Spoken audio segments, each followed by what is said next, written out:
Olá pessoal, eu sou o professor Gabriel Fonseca e neste vídeo abordaremos de forma introdutória o conceito, os destinatários, as terminologias, as classificações e as características centrais dos direitos humanos, a partir de um olhar crítico em relação ao eurocentrismo.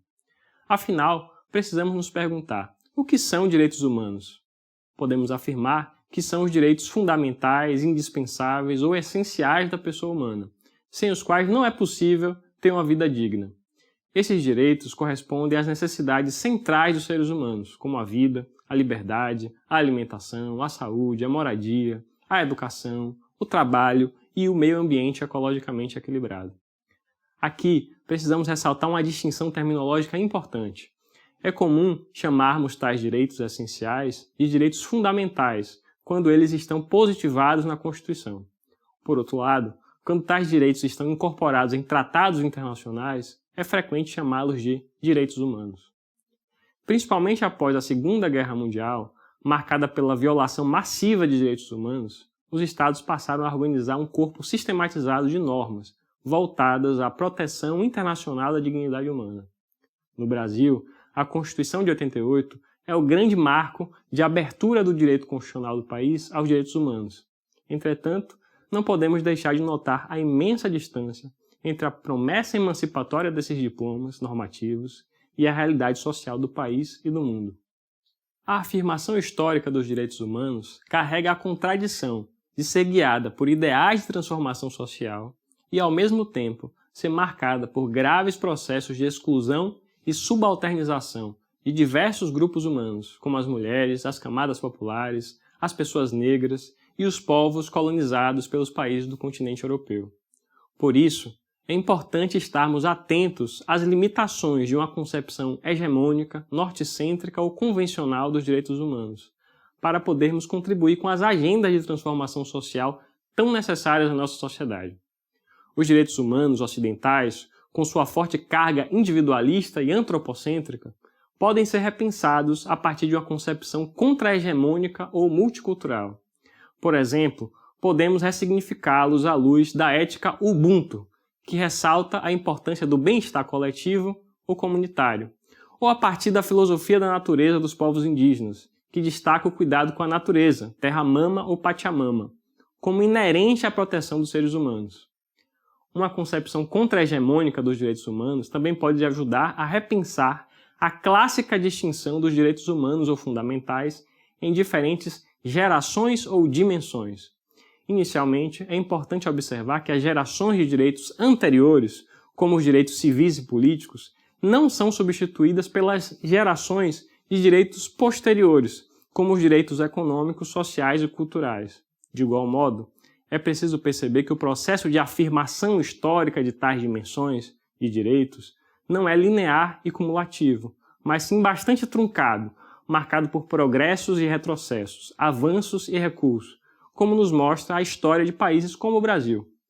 Além disso, há várias formas de classificar gerações ou dimensões de direitos humanos, como aquela proposta por Marshall, em meados do século XX, para descrever o desenvolvimento histórico da cidadania na Inglaterra. A partir dessa leitura, teríamos, primeiro, os direitos civis, como o direito de propriedade e a liberdade contratual, típicos do século XVIII. Segundo, os direitos políticos, como os direitos de eleger representantes e de ser eleito, característicos do século XIX. E terceiro, os direitos sociais, direitos voltados à garantia de um mínimo de bem-estar econômico e social, como os direitos à educação e à assistência social, característicos do século XX. No entanto, o sociólogo britânico teve o cuidado de ressaltar que tais períodos, evidentemente, devem ser tratados com uma elasticidade razoável e que há entrelaçamentos entre eles. No Brasil, a classificação mais difundida é aquela sistematizada pelo jurista tcheco-francês Karel Vazák, na década de 70. Primeiro, os direitos civis e políticos, direitos negativos que demandam uma abstenção estatal. Segundo, direitos sociais, direitos positivos, que demandam uma ação estatal. E, por fim, direitos de solidariedade, direitos difusos, como os direitos ao desenvolvimento, à paz, à autodeterminação e ao meio ambiente equilibrado, os quais também demandam forte atuação estatal. Desenvolvendo tal classificação, autores como Antônio Carlos Volckmer defendem a existência de outras dimensões de direitos, como os direitos referentes à biotecnologia, à bioética e à regulação da engenharia genética, uma quarta dimensão, e os direitos ligados ao surgimento das tecnologias da informação, do ciberespaço e da realidade virtual em geral, direitos de quinta dimensão. As reflexões em torno das diferentes dimensões de direitos humanos contribuem para a compreensão de algumas características de tais direitos, como a sua abertura, não exaustividade e fundamentalidade.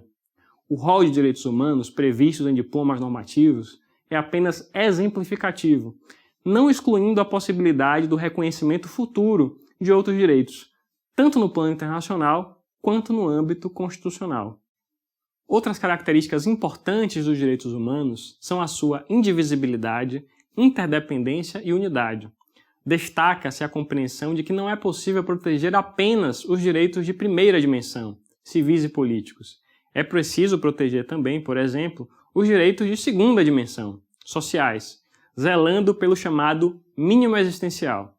Essa compreensão está ligada a outras características dos direitos humanos. A sua justiciabilidade. Os direitos humanos podem ser exigidos em juízo, isto é, perante tribunais, apesar de todos os desafios ligados à exigência judicial, nacional ou internacional, de implementação dos direitos econômicos, sociais e culturais. Por fim, outras características dos direitos humanos que merecem ao menos ser brevemente mencionadas são, primeiro, a sua centralidade, que está ligada à centralidade do direito constitucional e do direito internacional. Segundo, a sua universalidade, inerência e transnacionalidade, que estão associadas à atribuição desses direitos a todos os seres humanos. Terceiro, a sua imprescritibilidade, inalienabilidade e indisponibilidade, ideias vinculadas à prevalência da dignidade humana. E, por fim, a proibição de retrocesso, que está associada à vedação de que os Estados diminuam, sem justificativa, a proteção já conferida aos direitos humanos. Enfim, é rico de desafios e complexidades o campo teórico e prático dos direitos humanos. Esperamos que as leituras e atividades iniciais propostas contribuam para uma compreensão introdutória das suas contradições e potencialidades. Bons estudos!